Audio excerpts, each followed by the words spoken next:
Excusez-moi, savez-vous exactement comment rémunérer les jours fériés? Ce n'est pas toujours aussi simple. Et pourtant, en tant que RH ou employeur, vous devez être au clair sur le sujet.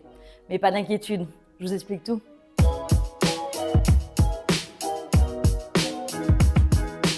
En France, 11 jours fériés sont reconnus par le Code du travail. En 2025, cela commence avec le 1er janvier et ça se termine avec Noël, le 25 décembre. Mais sont-ils tous payés de la même manière? Le 1er mai est un cas à part, il est obligatoirement chômé et payé normalement. Si un salarié doit travailler ce jour-là, son salaire est doublé. C'est le seul jour où cette règle s'applique.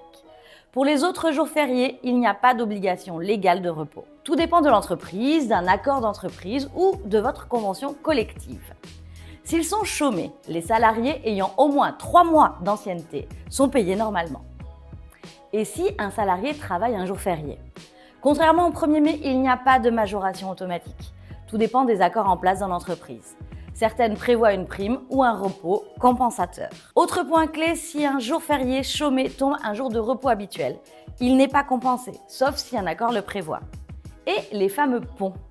Ils peuvent être accordés par l'employeur ou en application d'un accord collectif, voire d'un usage. Les heures perdues peuvent être récupérées dans les 12 mois précédents ou suivants. Enfin, n'oublions pas la journée de solidarité. C'est une journée de travail non rémunérée, souvent placée le lundi de Pentecôte, mais l'employeur peut fixer une autre date.